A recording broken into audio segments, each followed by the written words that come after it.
ఆంధ్ర రాష్ట్ర రాజకీయాలు అనేవి ఎప్పుడు కూడా మనకి చాలా వేడిగా ఉంటాయి. ఇప్పుడు చూసుకుంటే కూడా ఆల్రెడీ కూటమి ప్రభుత్వం అధికారంలోకి వచ్చింది. కానీ వైఎస్ఆర్సీపీ నాయకులు ఇప్పటికీ కూడా పవన్ కళ్యాణ్ దూషిస్తూ తిడుతున్నారండి.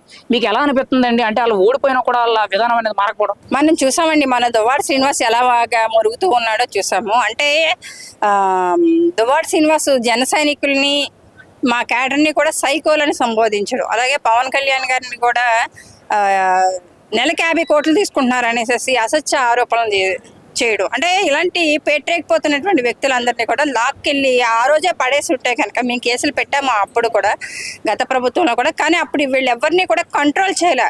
అంటే ఒక పంచ ప్రభాకర్ కావచ్చు, శ్రీరెడ్డి కావచ్చు, పోషాని కృష్ణమురళి కావచ్చు, ఇంకా చాలా మంది ఉన్నారు. ఇవాళ పోషాని కృష్ణమురళి గగ్గోలు పెడుతూ ఉన్నాడు. అంటే నాకు చావే శరణ్యం అనేసి. అంటే మానసికంగా పవన్ కళ్యాణ్ గారిని చంపేయడం కోసం ఆ రోజు వాళ్ళ ఇంట్లో ఉన్నటువంటి ఆడబిడ్డల గురించి ఏం మాట్లాడారండి? పవన్ కళ్యాణ్ గారి పిల్లల గురించి ఎలా మాట్లాడారు? పవన్ కళ్యాణ్ గారి భార్య గురించి ఆమె బయటికే రారు.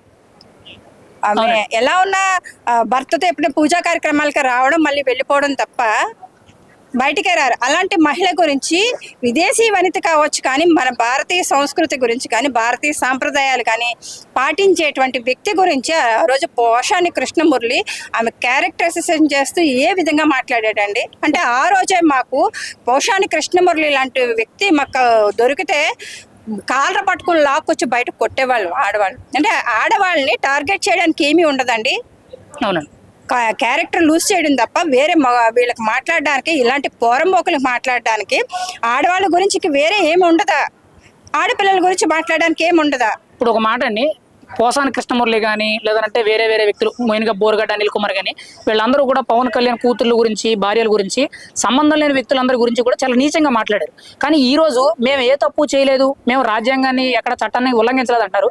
అసలు వాళ్ళు మాట్లాడే మాటలు ఎలా అనిపిస్తున్నాయి మీకు? అది కరెక్ట్ అంటారా? అది భారత రాజ్యాంగంలో భావస్వేచ్ఛా ప్రకటన ప్రకారం, భావస్వేచ్ఛా ప్రకటన అంటే వాళ్ళ రాజారెడ్డి రాజ్యాంగంలో తప్పు కాకపోవచ్చండి. భారత రాజ్యాంగంలో మాత్రం 100% తప్పు.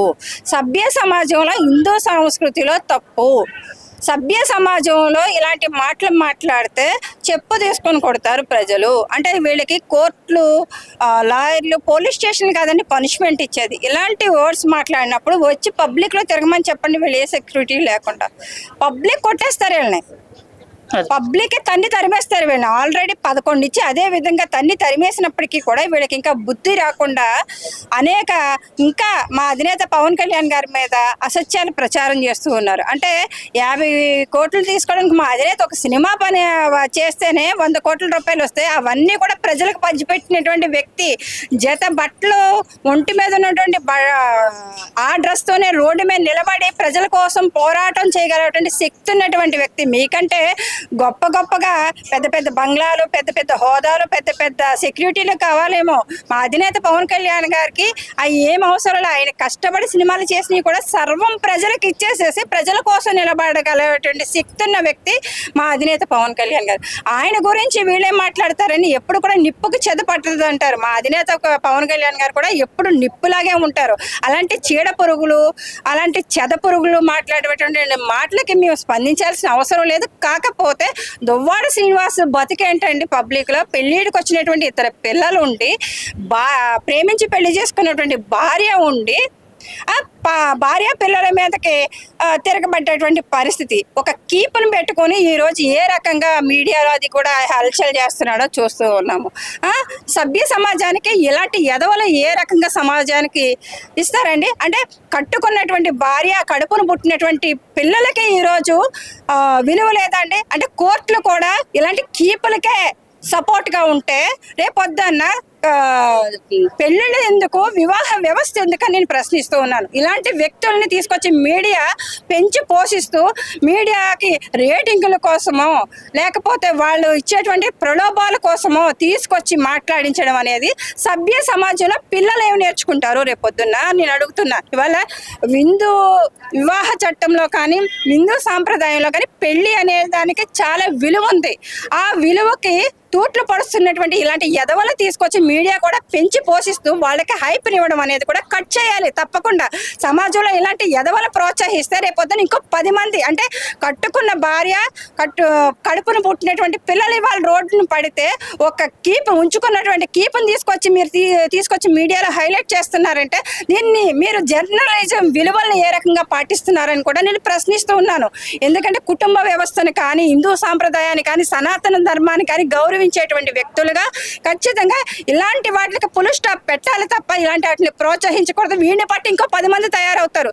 వాళ్ళ భార్యలకు అన్యాయం జరుగుతుంది, బిడ్డలకు అన్యాయం జరుగుతుంది. వీళ్ళు ఇవాళ దువ్వాడ శ్రీనివాస్ కప్తే రేపొద్దున ఇంకొకడు వీళ్ళు ఎక్కడికైనా పోయి బతకగలటువంటి కేపబిలిటీ ఉన్నటువంటి వ్యక్తులు మాధురి లాంటి వాళ్ళు. కానీ భార్యకు అలా ఉండదండి.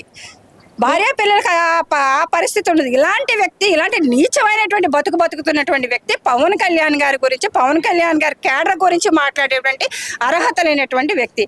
పోసాని కృష్ణమురళి ఉన్నాడు, వాళ్ళు అంటున్నాడు నాకు సావే శరణ్యం అని చెప్తున్నాడు. సావే శరణ్యం అయినప్పుడు ఆ రోజు స్క్రిప్ట్ ఇచ్చినప్పుడు నువ్వు ఎందుకు మాట్లాడావు? ఆ రోజు డబ్బులు తీసుకుని ఎందుకు మాట్లాడు? నోటికి ఏదొస్తే అది 2 సామాజిక వర్గాలని టార్గెట్ చేసి ఏ విధంగా మాట్లాడావు అన్నది అవన్నీ ప్రజలందరికీ తెలుసు. మా పుట్టుకల గురించి కూడా తప్పుగా మాట్లాడినటువంటి తప్పుడు వెధవ ఈరోజు మళ్ళీ మాట్లాడుతూ ఉన్నాడు. ఈరోజు మళ్ళీ బయటకు వచ్చేసేసి ఫైనల్గా ఒక మాట అండి, వైఎస్ఆర్సీపీ పార్టీ నాయకులు కానీ ఆ పార్టీ వ్యవహార శైలి ఎలా అనిపిస్తుంది? ఫ్యూచర్ ఉంటుందా అలా పార్టీకి? ఆల్రెడీ ప్రజలు బంగాళాఖాతంలో కలిపేసినట్టేనండి. ఏమీ లేదు అక్కడ, మొత్తం ఖాళీ. జగన్మోహన్ రెడ్డి ఏదో ఉందని వెనకాల చూపించడానికి ప్రయత్నం చేస్తున్నాడు తప్ప అక్కడ మొత్తం ఖాళీ. వైసీపీ అనేది ఇవాళ 11 వచ్చాయి, అందులో 1 మిగిలితే నెక్స్ట్ టైము అది పెద్ద ఘనకార్యమే అవ్వచ్చు, పెద్ద అదొక రికార్డ్ అవ్వచ్చు. వైసీపీ అనేది ఆల్రెడీ ముగిసిపోయినటువంటి చరిత్ర. మాది జనసేన అన్నది మొదలైనటువంటి చరిత్ర.